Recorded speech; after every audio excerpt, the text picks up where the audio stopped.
Desde niña me encanta. Sin duda, un asesoramiento siempre va a ser importante. Es como un matrimonio. Se generan una serie de malentendidos. Si tú no tienes un control financiero, no estás siendo un buen empresario. Rodearte de personas que un poco te puedan hacer ver esa realidad. Yo no veo ninguna diferencia de perfil. Tú necesitas un poco como tener esa chispa. Queríamos revertir esa cifra. Y fuimos a AGE.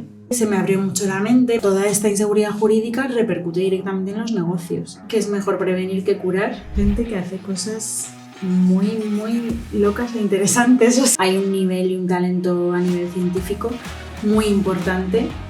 Para mí ha significado todo y una red de apoyo brutal para estar muy orgullosos de decir lo que hay. Es una decisión un poco entre comillas a ciegas. Siempre puedes reconocer tu camino. Probablemente hayan mejorado las cosas. Cada uno tiene que saber dónde se mete la capacidad de sacrificio de que la realidad supera la ficción. AGE ha sido para mí un antes y un después. Bienvenidos a Emprende Radio. Hoy tenemos con nosotros a Silvia Plaza. Silvia, bienvenida. Muchas gracias. Estudiaste Derecho y eres abogada. Sí. ¿Qué te atrajo del mundo de la empresa? Bueno, yo estudié Derecho y Administración de Empresas porque a mí lo que siempre me han gustado son las empresas desde niña. Siempre me han fascinado como ver gente que produce cosas que con recursos, pues eso, hace unas industrias, hace cosas y a mí eso desde niña me ha encantado. Lo que pasa es que yo quería estudiar empresariales y como justo estaba la opción de hacer la doble con Derecho, y el Derecho tampoco me disgustaba, pues me apunté. Y al final resultó que me encantó el Derecho de Sociedades, que es una parte del Derecho que estudia la empresa, o sea, está vinculado. Y tuve muy claro cuando lo estudié que me iba a dedicar a eso y fue lo que hice. En 2012 creaste tu propio despacho de abogados.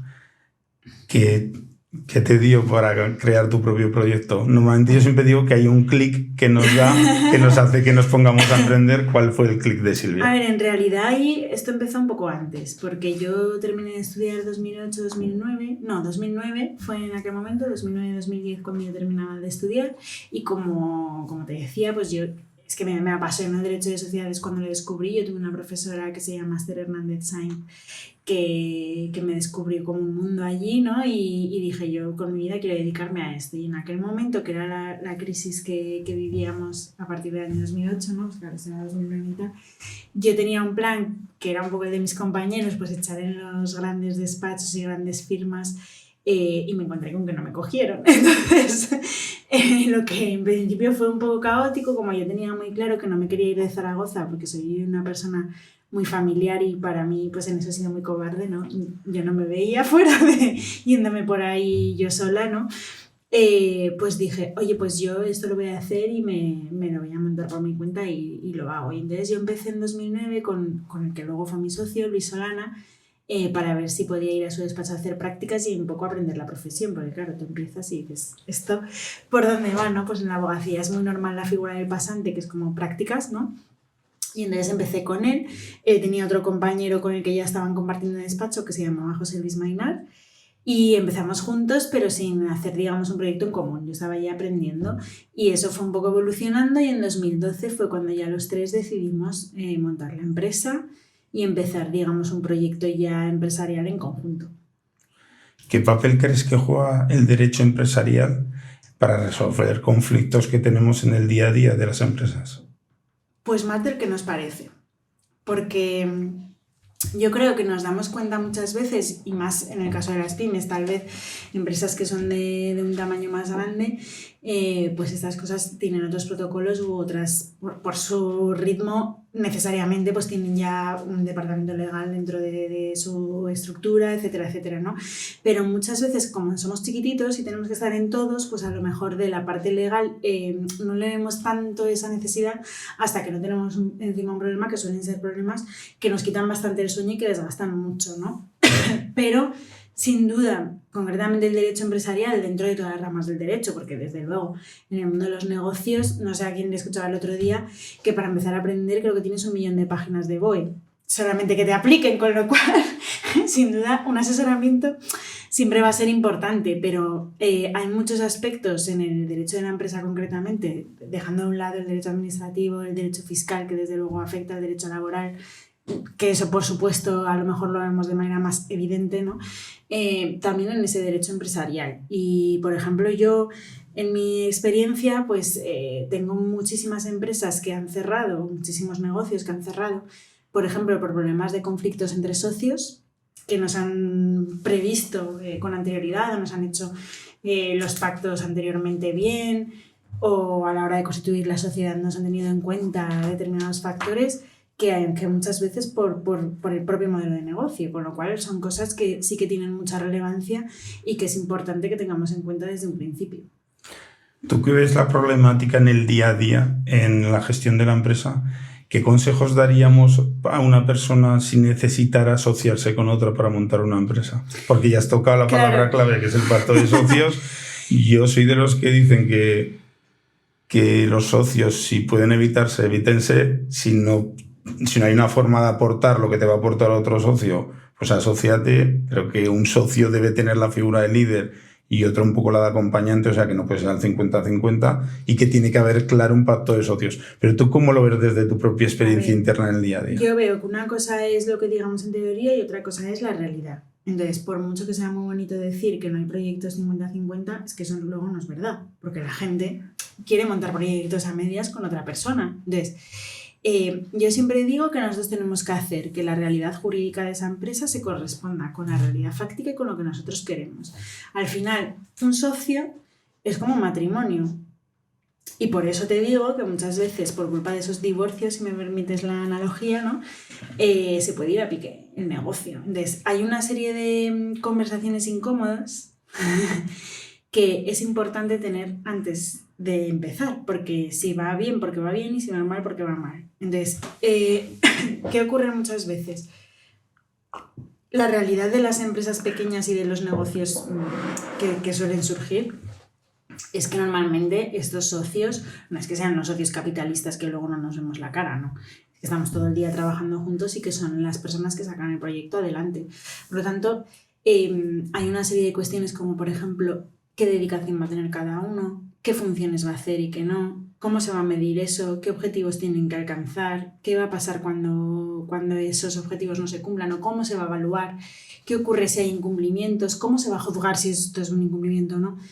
Que si los hablamos al principio, pues vamos a tener un tema avanzado para cuando pase. Porque el problema es que cuando luego pasan, muchas veces las relaciones se enquistan, se generan muchas suspicacias, pues hay uno que piensa que trabaja más que el otro, uno que piensa que el otro no está cumpliendo lo que debería cumplir y se generan una serie de malentendidos que a lo mejor si se hubieran dejado más claros al principio, pues nos van a ahorrar todo ese desgaste, porque al final desgasta mucho. O sea, al final, si tú todos los días te tienes que ver con esta persona y es lo que estamos gestionando en el negocio, no tener esto claro, pues es una fuente de conflictos permanente que desgasta y que hace que al final uno se quiera marchar o cerremos. Y lo que decía, muchas empresas pequeñas, pues es una fuente importante de cierre. Más que o sea, yo me atrevería a decir que incluso mucho más que el propio fracaso de los modelos de negocio. O sea, creo que es un tema muy importante. Y que hay que hablar de esas cuestiones, el reparto monetario, las expectativas monetarias que hay. Son conversaciones que son incómodas de tener porque tenemos como una especie de vergüenza de decir yo quiero ganar esto o yo tengo esta expectativa, ¿no? Pero que es que si no lo hablamos y no está claro desde el principio, pues luego hay lío. Con lo cual, en resumen, para que nos entienda la audiencia, es de no lo desaconsejas como a lo mejor lo he puesto yo bajo mi propia experiencia, sino que lo que aconsejas es que haya un trabajo previo muy bien realizado, acompañado de una empresa jurídica que asesore y ponga unos documentos encima de la mesa que diga cuáles van a ser las reglas del juego. Exacto, o sea, a ver, yo no es que sea quien ni para aconsejar que tenga socios ni que no, eso es una decisión que cada uno tiene que tener, sí que tenemos que ser muy conscientes de que si nosotros tenemos una iniciativa y después vamos a incorporar a alguien, es distinto que si están los dos del principio, es distinto que si viene uno que va a tener un rol distinto, ¿no? Entonces hay que ver la casuística de cada proyecto, pero lo que sí que está claro es que de la manera que sea, cuando tú te asocias con alguien, me da igual que sea 1, 2 o 3, te estás casando con estas personas y por lo tanto esos contratos y esas condiciones y esas expectativas sí que tienen que estar muy pulidos y muy claros. Yo lo digo siempre en referencia porque muchas veces, a ver, está la soledad del empresario, la soledad del autónomo, que es pues que al final tienes que estar realizando tu camino solo y muchas veces pues quieres que haya alguien que te esté acompañando. Yo lo que me refiero es que Si es por financiación, si esa financiación la puedes conseguir por una entidad bancaria, igual te estás ahorrando un problema. Ahí hay varias cosas, ¿no? Hay muchos modelos de financiación. El hecho de diluirte y meter un socio inversor pues tiene una serie de ventajas y de inconvenientes. Desde luego, la dilución supone que esta persona va a estar contigo en el capital social y, en consecuencia, tiene derechos en el negocio y no estás tú solo en lo que son las tomas de decisiones. Eso es la concesión que tú haces a cambio de que esta persona entre. Pero por otro lado, también hay empresas en las que les puede beneficiar esta figura porque incorporan una figura de un inversor que hace que su nivel profesional o de excelencia en la empresa o en cuanto a determinados procesos o controles también suba.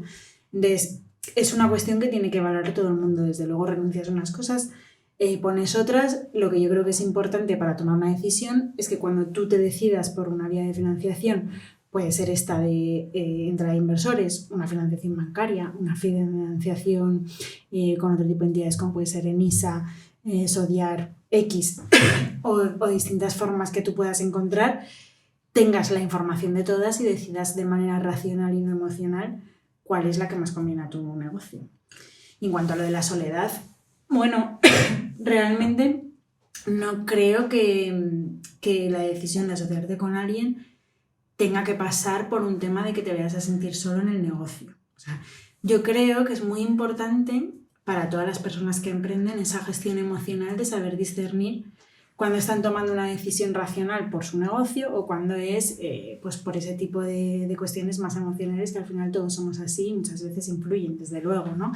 Pero en una cuestión tan importante como eso, creo que tú tienes muchas alternativas. O sea, yo por eso soy fiel defensora del mundo asociativo. A mí me ayuda muchísimo y por mucho que tú seas el titular del negocio y una cosa sea tu negocio, no quiere decir que vayas a estar solo en todo. Puedes estar con personas de tu entorno que estén pasando por lo mismo que tú y apoyarte en otras personas sin tener que renunciar a meter a alguien en tu empresa. Son cosas que no tienen nada que ver bajo mi punto de vista. Hay perfiles profesionales que también les pueden acompañar en el proceso, como es la figura del coach, aparte pues la figura asociativa, ¿no? De que tú te sientas comprendido pues viendo que otros tienen la misma problemática que tienes tú. O sea, que hay figuras profesionales que les pueden acompañar en el proceso. Figuras profesionales muchas y que por supuesto suponen externalizar servicios que muchas veces son fundamentales para las empresas. O sea, por ejemplo, el tema del control financiero.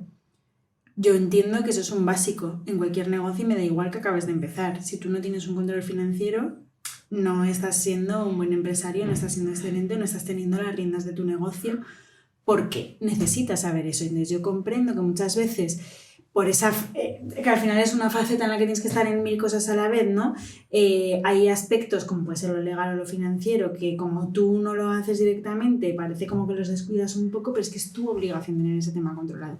Y tienes que tenerlo, porque es que es muy importante, porque por mucho que estés haciendo el resto de cosas, si tú no tienes indicadores financieros, no sabes cómo va tu negocio ni lo que estás haciendo, ¿no?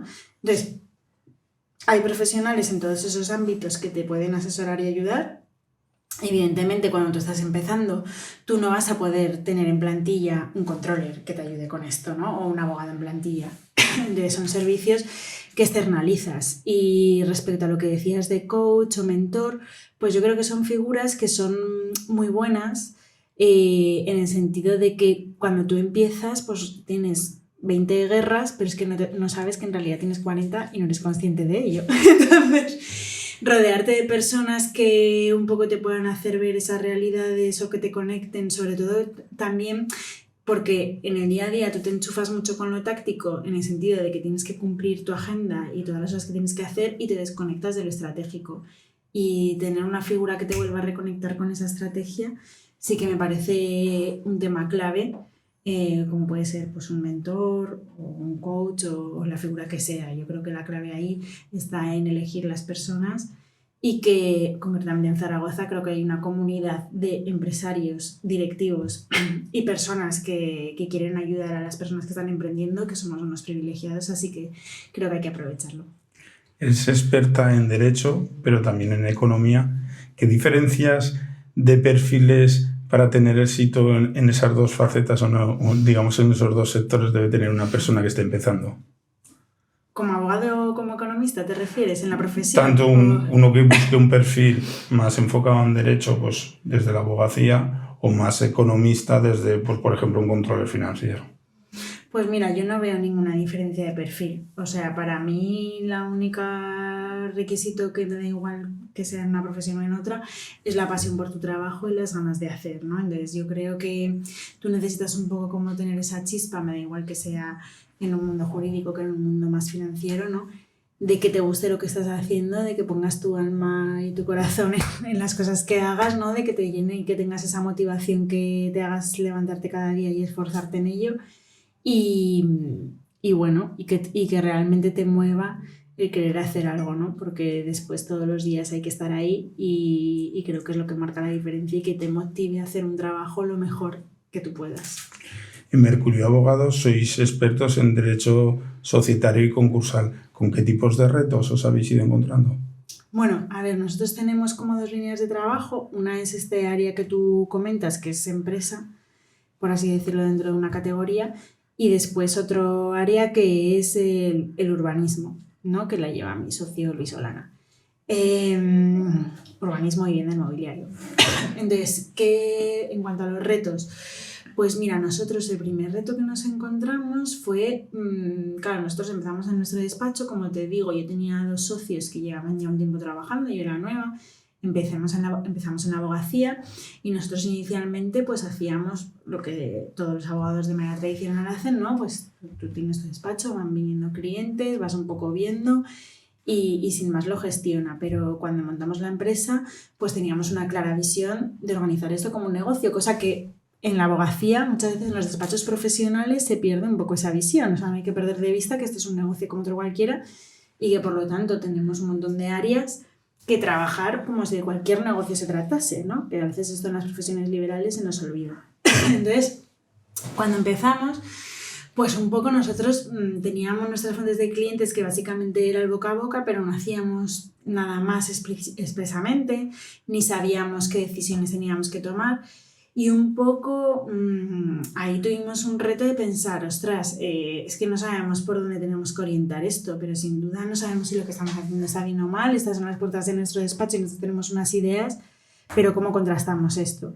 Entonces nosotros precisamente en ese momento fuimos a AGE, a la Asociación de Jóvenes Empresarios, con la iniciativa de, oye, ¿qué está haciendo otra gente que nos pueda servir de idea para ver si lo que nosotros estamos haciendo se tiene que cambiar, tenemos que hacer cosas nuevas o incluso qué sensación tienen los empresarios dentro de lo que es la abogacía, ¿no? ¿Qué impresiones tienen?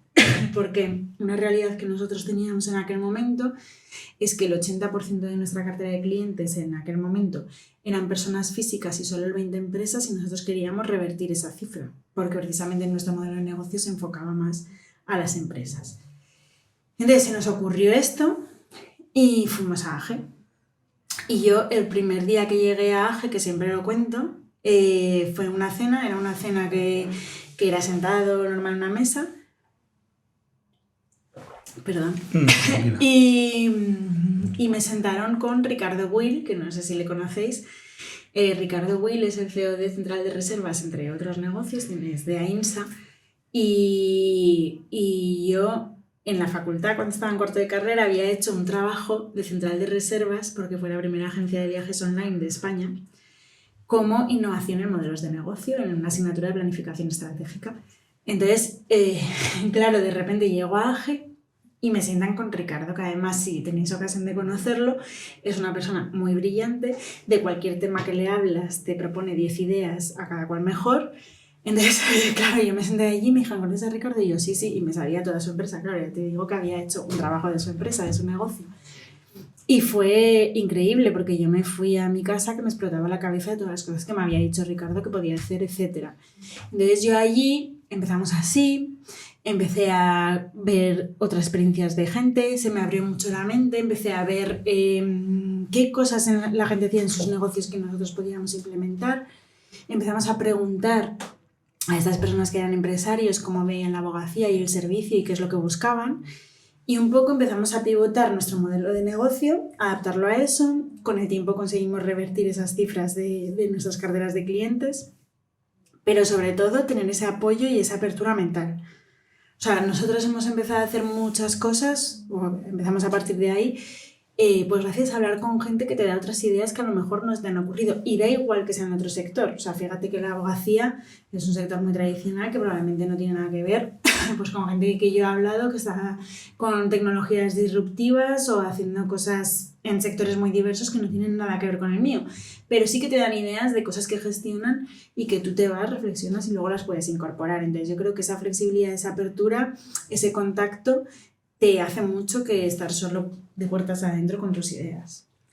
Con el auge de las startups y de la innovación empresarial, ¿habéis ido evolucionando el tipo de productos o servicios que prestáis a vuestros clientes?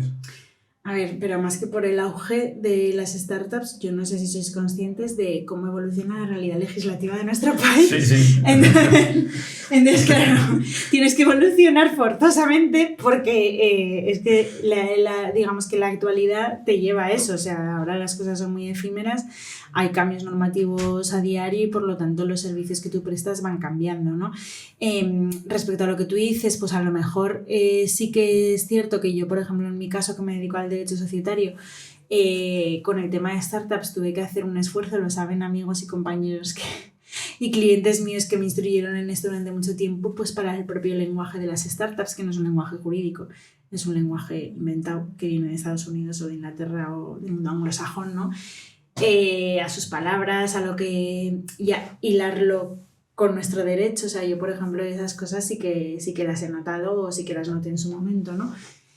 Pero realmente es que hoy en día avanza todo tan rápido que tanto en la abogacía como en cualquier negocio del mundo que nos podamos imaginar, tienes que estar todo el rato readaptándote y cambiando por la velocidad a la que suceden los cambios. O sea, es intrínseco. Como bien has dicho, sufrimos cambios regulatorios todos los años, por no decir incluso hasta todos los trimestres, depende de los sectores. El sector energético es casi mensual los cambios regulatorios que se producen. ¿Cómo crees que impactan todas estas nuevas regulaciones en la empresa? A ver, es que no es que sea cada trimestre, es que es diario, ¿eh? O sea, es que es diario, o sea, es que no somos conscientes porque es imposible de lo que hay. O sea, cuando decía lo del 1.000.000 de páginas del BOE no es una exageración, es que no es mentira, eso es la realidad, ¿vale? Entonces, yo creo que esto impacta negativamente en el sentido de la inseguridad jurídica. ¿Por qué? Porque nosotros para tomar decisiones empresariales, tú las haces teniendo en cuenta un escenario y cuanto más cambie ese escenario, pues más desacertadas pueden ser tus decisiones, ¿no? Estás asumiendo más riesgos. Por ejemplo, en un tema muy, muy fácil de ver, la contratación. Yo contrato a una persona y pienso que tiene unas condiciones, pero mañana me cambias las reglas de juego y yo el plan financiero que me he hecho se me va, porque no eran esas las condiciones que había pensado. O incluso a la hora de estructurar una plantilla o en cualquier cosa como puede ser las licencias. Entonces, en todo lo que estamos comentando, toda esta inseguridad jurídica repercute directamente en los negocios, repercute directamente y sobre todo también porque muchas veces es tan farragoso el mundo jurídico que una persona, por mucho que quiera cumplir todo, que no sabe todas las obligaciones que tiene. Entonces yo creo que nos hace falta mucha más claridad y sobre todo una estabilidad en las normas. Hay muchas veces que, como tú bien dices, hay empresas que a lo mejor pueden estar incumpliendo una legislación sin ser consciente de ello, o sea, sin tener una intencionalidad. ¿Cómo podemos concienciar a ese pequeño autónomo, a esa pequeña pyme, para que tenga esa figura jurídica en el día a día de su empresa? A ver, yo creo que hay varias cosas, ¿vale? La primera es que tienen que tener una persona que sea de su confianza. O sea, yo creo que en el servicio de la abogacía es clave, es un servicio de confianza, ¿vale? Entonces tienes que estar rodeado de alguien en el que confíes y en el que tú te sientas a gusto. Quiero decir, seguro que en la abogacía pues hay tropecientos mil abogados y hay gente con la que tú cuadrarás y tendrás la confianza de tratar temas y de que su criterio va a ser acertado y gente con la que no. Entonces, lo primero es que tú te encuentres a gusto con esa persona para que se dé esa relación, ¿no? Que me parece básico. Y claro, lo que hablábamos al principio del todo, muchas veces en esto tú no eres consciente hasta que no tienes un problema, hasta que no me llega la carta con la multa o con el problema que sea o la demanda.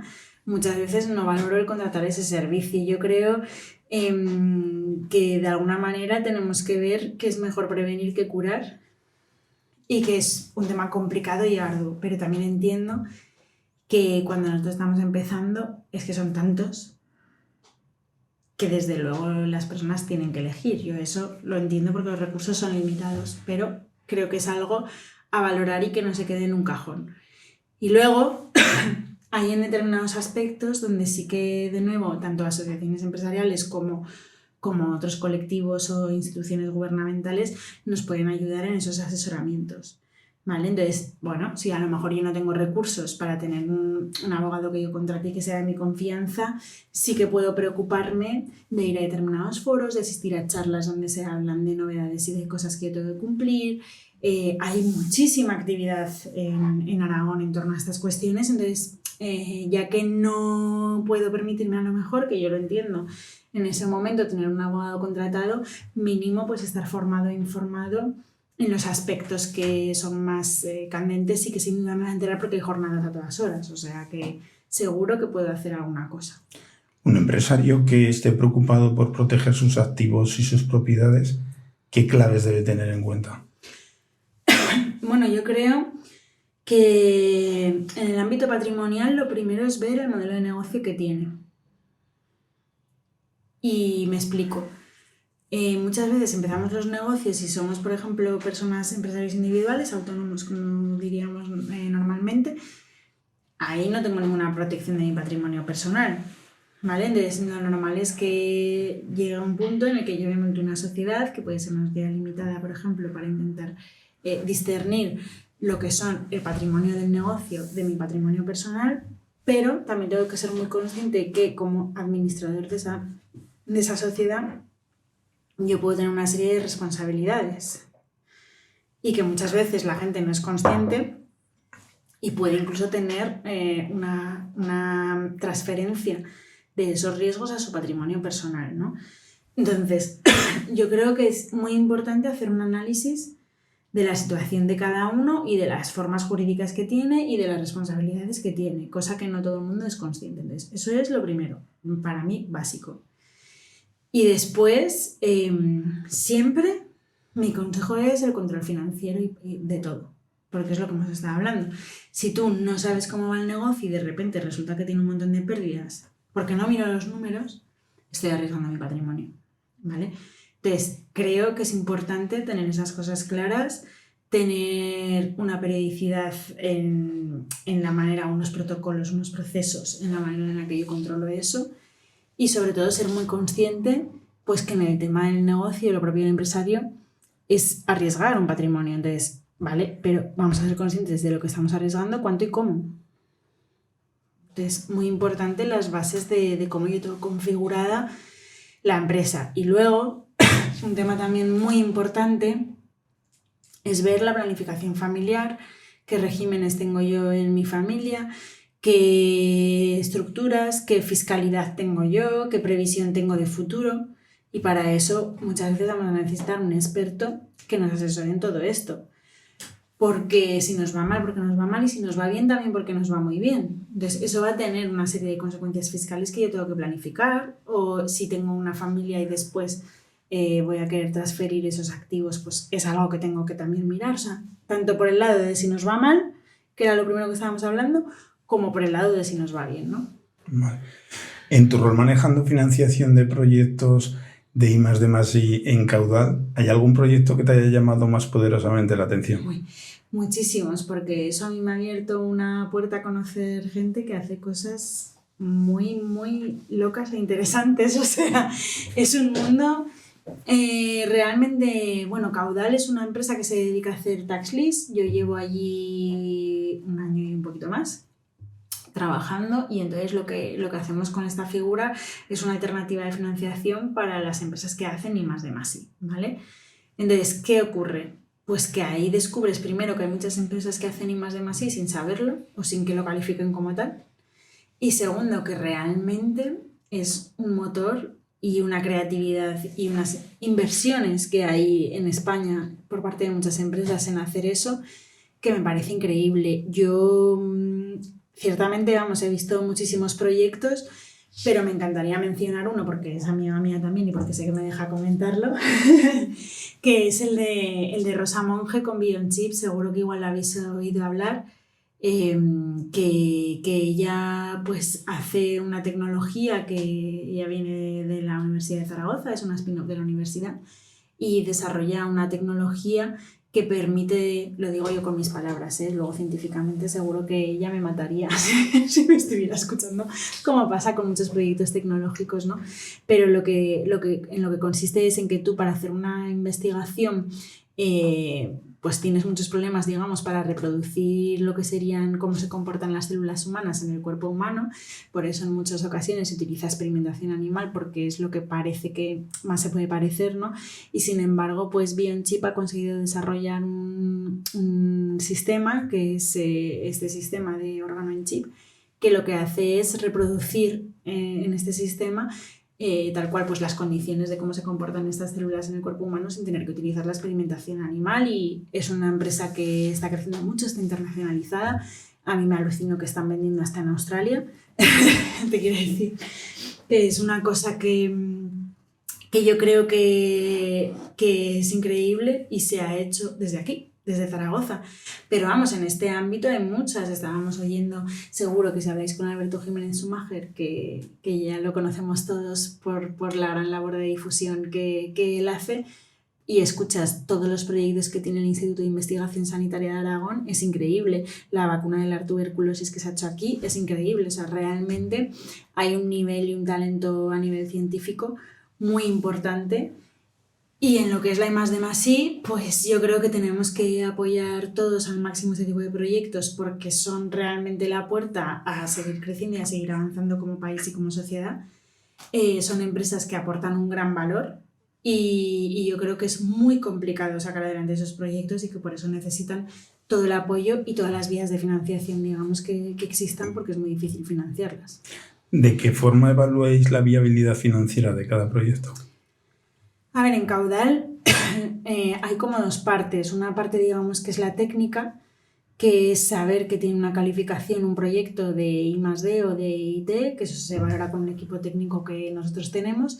Y luego una parte financiera o también legal, que se trabaja también con nuestros equipos. Entonces nosotros siempre es muy ad hoc al caso. O sea, cada caso se trata particularmente por nosotros y se ve las condiciones que requiere, se trata en profundidad y sobre todo pues desde una óptica de, pues eso, de transparencia y de trabajo, para ver pues que prevemos todas las situaciones posibles y que tanto por la parte de la empresa en cuestión como por la nuestra, como del inversor, que es el tercer agente, digamos, que interviene en este proceso, se tiene toda la información disponible para llevar adelante los proyectos. ¿Qué hacéis para reducir los riesgos económicos cuando invertís en esos tipos de proyectos? A ver, nosotros realmente, como Caudal, no es que se invierta. Nosotros lo que hacemos es estructurar tax lease. El tax lease, para aquellas personas que no lo hayan oído, es una figura que en España existe hace más de 30 años, pero en otros sectores, como es la financiación del cine o la financiación de los buques. Lo que ocurre es que en España, en la I+D+I, esta figura solo lleva desde el año 2015. No existía con anterioridad, pero es lo mismo que se hace en el cine y en los buques, con las peculiaridades de aquí, ¿no? Entonces, nosotros lo que tenemos que hacer es estructurarlo, como dice la Dirección General de Tributos, que hay que hacerlo, y lo que consiste es en transferir unas deducciones fiscales que la empresa que hace la I+D no utiliza, y por eso está interesada en transferirlas a un inversor para que él obtenga una rentabilidad vía ahorro en su cuota de impuestos. Y a cambio la empresa, en vez de tener esas bonificaciones fiscales que no utiliza, lo que hace es monetizarlas, es decir, tener dinero líquido. Entonces, para un poco ejecutar esto, pues lo básico es que esté haciendo un proyecto de I+D+I, porque eso es lo que genera las bonificaciones fiscales, y en consecuencia nosotros en lo que trabajamos es en certificar con certificadoras oficiales ese proyecto para que tenga una calificación de I+D+I, que estemos seguros de que van a generarse esas bonificaciones. Así como pedir también un informe motivado vinculante del Ministerio de Ciencia e Innovación que se pronuncie también en esos términos. Y esos son, digamos, las garantías que reducen el riesgo en ese sentido. Y luego, por supuesto, pues como te decía, todo el trabajo que hacemos con nuestros equipos, pues para hacer seguimiento de cómo van esos proyectos, para revisar con ellos toda la parte legal, para ver que se cumplen todos los requisitos y condiciones, etc. Has nombrado con anterioridad a AG Zaragoza. Es una parte muy importante de tu perfil empresarial, porque ha estado siempre muy muy unido. Pasaste por diversos puestos, incluso llegaste a la presidencia. Cuéntanos qué ha significado para ti esa experiencia. Bueno, para mí ha significado todo porque, bueno, yo lo dije cuando me fui, es que realmente no recuerdo cómo era mi vida antes de AGE y mucho menos antes de la presidencia de AGE, que me abrió la puerta a conocer muchísimas empresas y muchísima gente que me han aportado mucho en mi vida. Entonces, realmente, a mí AGE me parece un colectivo de personas que se caracterizan por quererse ayudar unas a otras. Y ahí he encontrado un apoyo inmenso, por supuesto, en el tema empresarial, pero ha sido tan profundo que, por supuesto, también en lo personal, ¿no? O sea, yo creo que al final une a personas que son muy parecidas, que están pasando por lo mismo, que tienen unos valores equivalentes y que eso hace que sea un grupo muy fuerte y una red de apoyo brutal para las personas que están emprendiendo o que están ya con un negocio montado, aunque lleven ya tiempo, ¿no? Creo que hay gente muy diversa, aunque sea la Asociación de Jóvenes Empresarios, no necesariamente la edad es el nexo más común. Yo creo que es más la forma de ser de las personas, ¿no? Gente muy abierta, muy colaborativa, muy flexible, muy generosa. Yo, vamos, ese valor de descolgar el teléfono y cualquiera decirle, oye, que si Silvia de AGE, mira, necesito ayuda con esto, vente, nos tomamos un café, te presento a fulanito. Esa es un poco la actitud que yo me he encontrado y por eso yo creo que es un apoyo fundamental. Desde luego, en mi experiencia ha significado un antes y un después. Y bueno, yo fui allí asumiendo roles porque me fui enganchando a la asociación. Como has dicho, al final asumí la presidencia en un momento complicado porque era el año 2020 cuando yo cogí la presidencia de AGE, que estábamos con el COVID en mitad y digamos que el core de las cosas que solemos hacer en nuestra asociación para fomentar las relaciones entre los distintos empresarios que se asocian era complicado porque no se podían hacer. Entonces pasamos por una etapa difícil, nuestros socios estaban muy desanimados también pues, por todo lo que estaba ocurriendo y luego pues, eso también nos sirvió para coger carrerilla y después dar un paso, ¿no?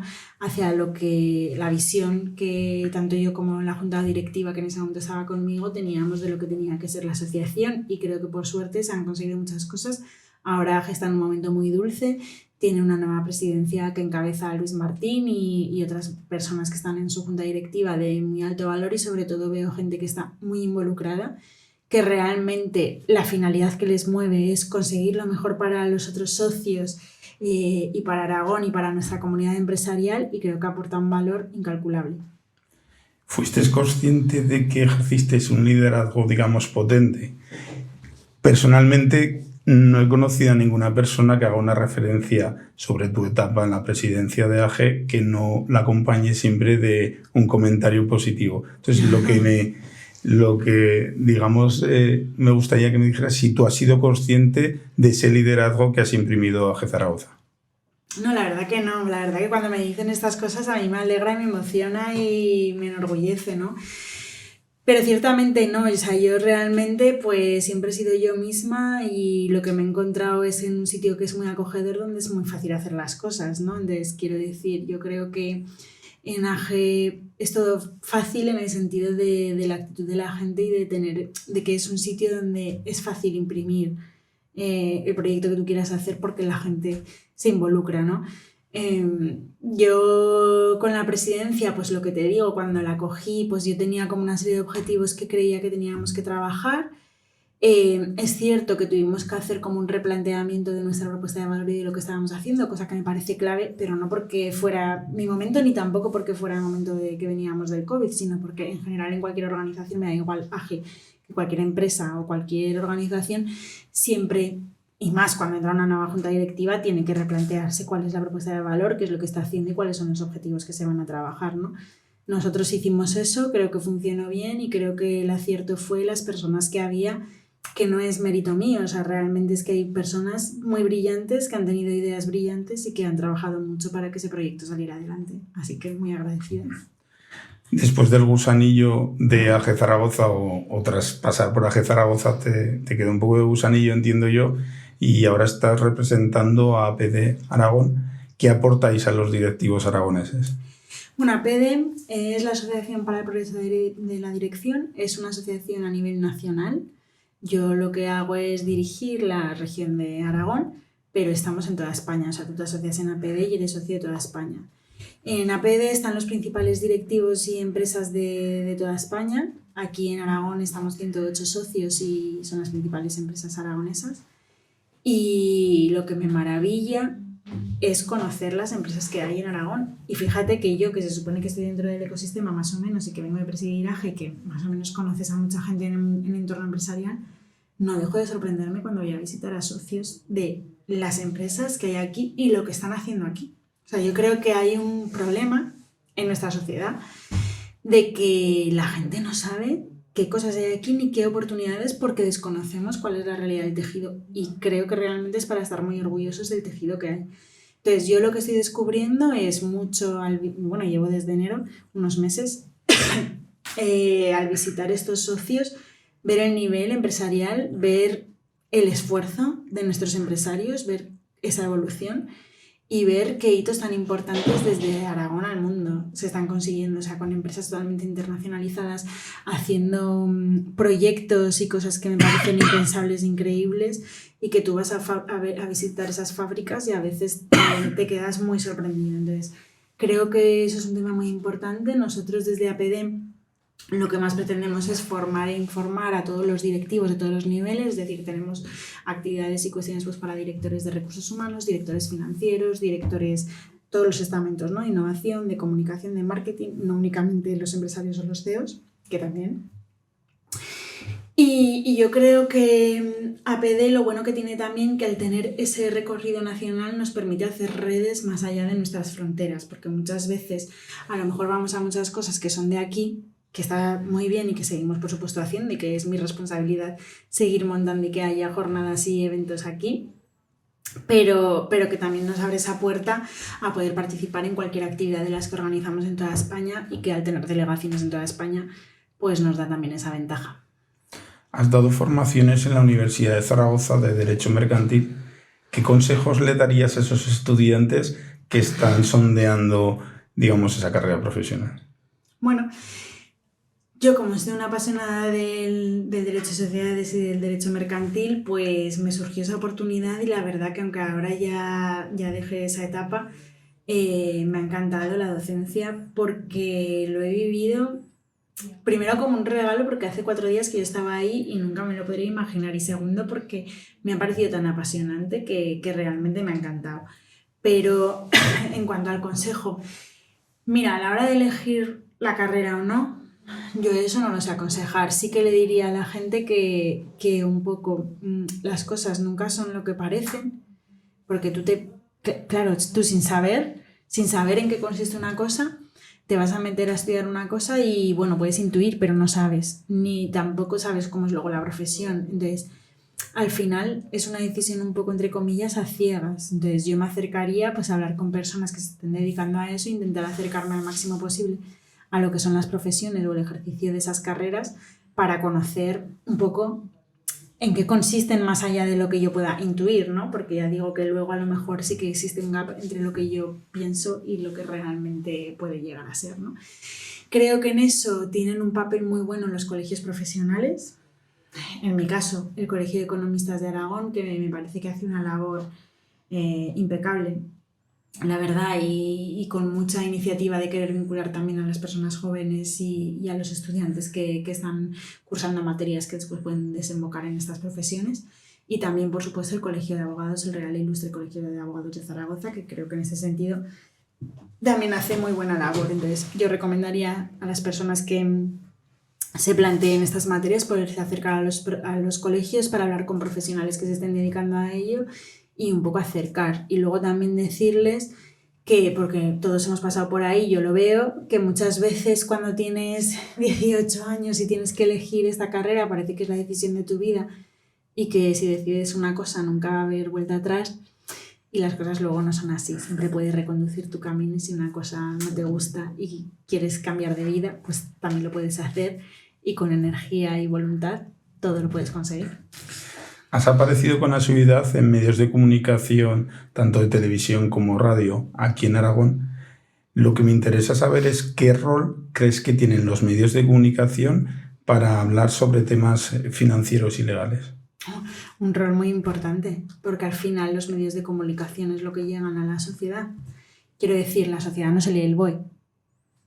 Me explico, entonces, ¿qué es lo que nos llega a la sociedad? Y yo misma, ¿qué es lo que te llega cada día? Pues lo que ves en medios de comunicación, y vamos a entenderlo de manera extensa, porque ahora una buena parte de esos medios la consumimos también en redes sociales, ¿no? Es la manera que estamos accediendo a todo, en todos los niveles de edad, por supuesto, gente joven, pero también personas de todos los estamentos, de todas las edades, ¿no?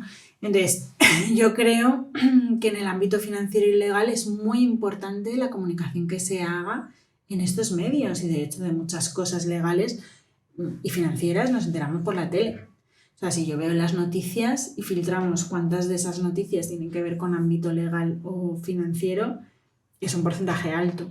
Y eso es lo que estamos trasladando, digamos, a la sociedad. Entonces yo creo que es vital que en los medios haya profesionales buenos, que es vital la labor didáctica que realizan los medios de comunicación, y que tenemos que trabajar en la veracidad de las noticias que consumimos y de las fuentes de la información que nos llega como sociedad. En la faceta formativa de base, o dejando en lado si al final acaba siendo emprendedor, autónomo, empresario, sino para el ciudadano de a pie, ¿no crees que se podría dar una formación de base financiera que le sirva al ciudadano para defenderse en la vida? O sea, que al final que el ciudadano tenga claro cuando va a firmar una hipoteca que es el TAE, o que tenga claro que es una inversión, que es un gasto, o sea, ciertas cosas que le ayuden a administrarse su propia economía. La educación financiera y legal ya se ha demostrado que es una cuestión clave para cualquier persona, y no necesariamente porque se vaya a dedicar a este ámbito, claro que no, porque es necesario en todas las facetas de tu vida, porque por suerte o por desgracia tú vives en un sistema que requiere esas habilidades y por lo tanto tienes que ser conocedor. Yo creo que es muy importante tanto la educación financiera como también la legal, es que van un poquito de la mano, en todas esas cuestiones, y tener un mínimo de conocimientos, porque tú seguro que vas a firmar contratos en tu vida diaria, que vas a tener un trabajo y que tienes una serie de derechos y obligaciones que tienes que conocer, que vas a tener que ahorrar o aprender a administrar lo que tú gestiones de tu dinero en tu casa, que vas a firmar cosas más importantes como puede ser una hipoteca. Siempre se nos ocurre la de la hipoteca, pero en realidad, aunque es un contrato el más importante, digamos que en número o en volumen es anecdótico, porque tú vas a firmar muchos de esos contratos y muchas otras necesidades financieras a lo largo de toda tu vida, que también tienes que saber gestionar y estar preparados. Y de alguna manera, yo no sé si alguien nos enseña algo de esto. Quiero decir, creo que probablemente hayan mejorado las cosas. Sí que yo sé que hay muchas iniciativas trabajando también en estos temas para intentar tener esa mejor incursión. Incluso te digo más, ¿por qué no también de emprendimiento en esas edades, ¿no? O sea, yo creo que nos lo planteamos muchas veces mucho más tarde, y a lo mejor, pues bueno, tienes que trabajar también esto desde un principio, y que la gente que tenga una cierta iniciativa, pues desde el principio sepa cómo un poco puede desarrollar esas iniciativas, ¿no? Pues yo lo veo que es un tema que sería clave. Lo digo porque llama un poco la atención que en un país en el que cada 4 años se cambia la ley educativa casi, o cada cambio de gobierno como mínimo se cambia la ley educativa, nunca se haya ahondado en este aspecto. Al final, si tú te das cuenta de lo que hemos estudiado de base en el colegio, hay muchas materias que no nos sirven en el día a día de nuestra vida, y tener claro ciertos conceptos legales o financieros nos hubiera hecho más fácil el camino a casi todos. Tendríamos que hablar ahí con personas que estén expertos en lo que es la educación reglada y cómo se establecen esos programas, lo cual yo desconozco, que no lo sé. Pero es cierto que sin duda hay una necesidad. También te digo que por lo menos por parte de los colectivos profesionales soy muy consciente de que se está trabajando en que eso se incorpore. Otra cosa es luego, de aquí hasta que eso, digamos, esté materializado, pues como todo me imagino que tendrá un proceso, y que como sociedad también iremos aprendiendo, ¿no? Creo que ha habido muchas polémicas financieras que podemos ver, ¿no? Que se podrían haber evitado con más cultura financiera. Casos muy famosos, pues de muchas polémicas que han ocurrido, pues con consumidores, con inversores, con historias, y que aunque es cierto que cada día hay más mecanismos, digamos, proteccionistas en este sentido, a partir de precisamente esos casos de las polémicas. Por ejemplo, nosotros ahora, cuando vamos a firmar una hipoteca, tenemos por obligación que hacer una reunión previa con el notario donde se explican esos condicionados y esas condiciones. Eso es algo que hasta hace bien poco no existía y que se ha incorporado, fruto de todas las polémicas de los casos bancarios que han ocurrido en nuestro país. Y que realmente tampoco pienso que haya sido culpa de unos ni de otros, sino que simplemente ha sido una realidad que ha ocurrido, ¿no? Pues cosas que vamos incorporando y que se van incorporando cada vez en el sistema jurídico, ¿no? Yo creo que Europa es muy proteccionista también con el tema de las inversiones, pero por ejemplo hay otros campos como puede ser el de las criptomonedas o en el mundo de la blockchain que no está en esta regulación y que se escapa de esos controles, digamos, tan férreos que hay en otros ámbitos. Entonces también nos hace falta esa formación para tomar ese tipo de decisiones. Siempre va a haber productos por el propio sistema nuevos que intenten salirse de esa regulación para abrir nuevos campos. Claro, y que me parece que es normal y que yo no digo que estén mal, ni mucho menos, al revés. Yo creo que esa evolución es positiva en el sentido de que nosotros tenemos que también estar en el día de todas las nuevas tecnologías y de todas las nuevas oportunidades que surjan, ¿no? No creo que haya que ser negacionista, entre comillas, de nuevos ámbitos que sin duda están teniendo éxito en todo el mundo y que no nos podemos quedar a la cola, pero cada uno tiene que saber dónde se mete y si es consciente de las decisiones que está tomando. Vamos a pensar en esa persona que tiene pensado empezar a emprender. ¿Qué aspectos legales, antes de ponerse a caminar, debe tener en cuenta? Primero, lo que me decía antes, forma jurídica y cómo va a estructurar el negocio. Y ahí, si está con socios, si está sin socios, si va a montar una sociedad, si no va a montar una sociedad, si monta una sociedad, qué tipo de sociedad va a montar, qué implicaciones fiscales tiene todo eso que elija, fiscales, contables, cuál va a ser su día a día de obligaciones, digamos, que sí o sí va a tener que cumplir en base a una u otra, cómo las va a gestionar, a quién va a contratar para que se gestione eso, se lo va a hacer él o no, no sabe. O sea, ese tipo de cosas, digamos que es el ABC de lo primero que tienes que pensar, ¿no? Luego, como he dicho antes, si vas con socios, relación con socios, pacto de socios, estatutos de la empresa, eso es un tema clave y fundamental que desde el primer día tienen que tratar y tener pensado, y no solo pensado, sino escrito y firmado, ¿vale?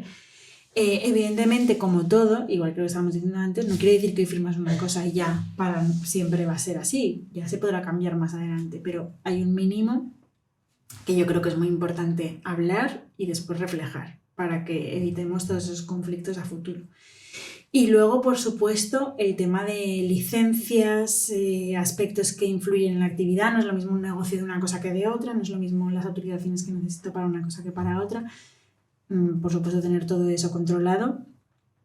Y luego, ya relacionado con el aspecto financiero, esa planificación financiera, pero afectando también a lo legal, qué contratos voy a tener que firmar en esos aspectos. ¿Va a haber avales? ¿No va a haber avales? ¿Qué riesgo patrimonial supone eso para mí? Entonces, muchas cosas. Pero bueno, que al final es como todo, ¿no? Yo pienso que es abrumador porque es cierto que son muchas cosas, pero que merece la pena hacerlo de una manera lógica y estructurada. Eres una defensora del emprendimiento, la has nombrado en varios momentos de la entrevista. ¿Qué les podríamos decir que se van a encontrar en el emprendimiento que les van a hacer crecer profesionalmente, pero sobre todo personalmente? Yo creo que lo que más, la capacidad de sacrificio y de buscarte tú la vida y ser como un poco despierto para sacar adelante todo, porque como decía, probablemente tú tienes una idea de que te tienes que enfrentar a X problemas, pero has visto una cara de los miles de problemas que no te esperabas y que luego vas a tener que resolver. No lo digo como desánimo, lo digo porque es que la realidad supera la ficción y entonces seguro que salen mil aspectos que no se te habían ocurrido, pues porque tú tienes una visión parcial igual que la tenemos todos, ¿no? Entonces yo creo que eso es una cuestión importante a tener en cuenta y que para eso es muy importante estar rodeado de otras personas que te puedan un poco guiar o hacerte ver que hay otras cosas que tienes que tener en cuenta.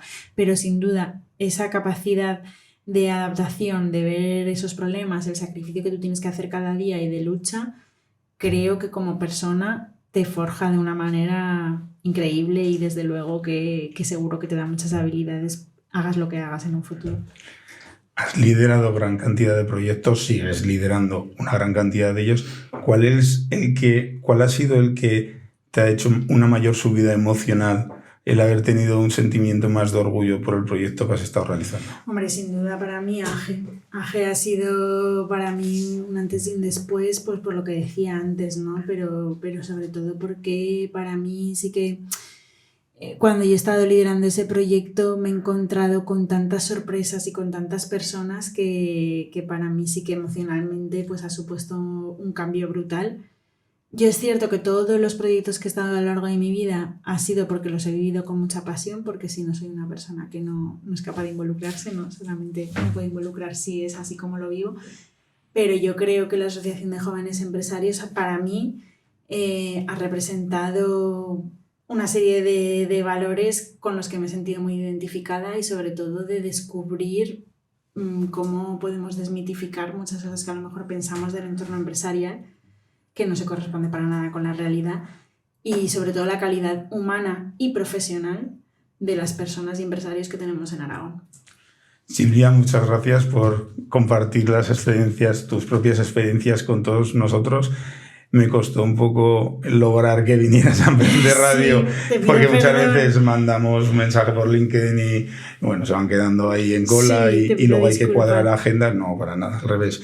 Es decirte, para mí es una enorme satisfacción el poder haberte tenido aquí porque tienes una gran experiencia que estoy seguro que ha aportado un gran valor a nuestra audiencia y te agradezco que hayas aceptado la invitación. Muchísimas gracias a vosotros, estoy muy contenta y bueno, para cualquiera tienen mi LinkedIn y yo en algún momento contesto siempre. Muchas gracias.